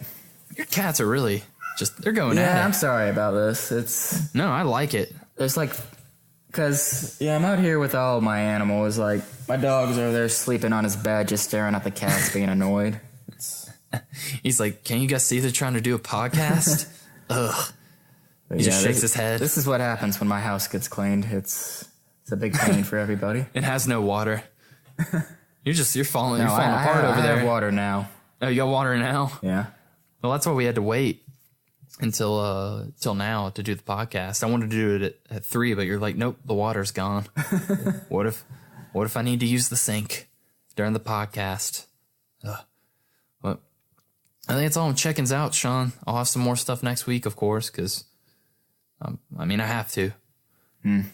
But if you're ready to end the show, we can tell those people those things if we can remember. It's been a while since I've had to do that. But yeah, if you guys like this episode or you want to listen to any of our other episodes, you can find those on SoundCloud and iTunes. I say they're on YouTube. I keep forgetting to put them on there. Sean doesn't get on to me about it enough, so maybe if he does, I'll change that. Snoop, do the whatever you said. Oh, okay. Well, no, I will. And if you want to contact us, please do. You can find us on Twitter. I'm at Snoop_Lynch. Sean is at the first Sean. But Sean started a Gmail account where you can send us a letter. We would greatly appreciate it if you do. We're theunnecessarygentlemen@gmail.com. Let us know what we're doing right and what we're doing wrong. If you have any ideas that kind of want us to talk about for the show, I'm all ears. Sean's there too. He'll take some suggestions. But yeah. Oh, also, if you guys could maybe leave us a review on iTunes or SoundCloud or wherever you can do that. We greatly appreciate that. We want to know what you guys think. And I think that's all I've got, Sean. Did I do it all? Did I do all the things? You did pretty much everything from what I remember from a few seconds ago. That's good enough for me. I guess we'll let the good people go until next week. Hopefully, we'll record next week and have it. Do you know what we're doing next week? Is there another movie? Not yet. No, not next week. There's not. I think we got to kill one more week before Alien Covenant, I think. You're going to make me see that, aren't you? It could be good. It could not be good. It could or could not be good. That's what we're here for, Sean. We're here to find that out and then let the people know. That way they don't have to waste their time like we do with ours. Hey, thank you for just assuming I have no life. I mean, you don't, right? Well, I'm here, so obviously not. Good. So it's settled. But until next week, guys, bye. Bye.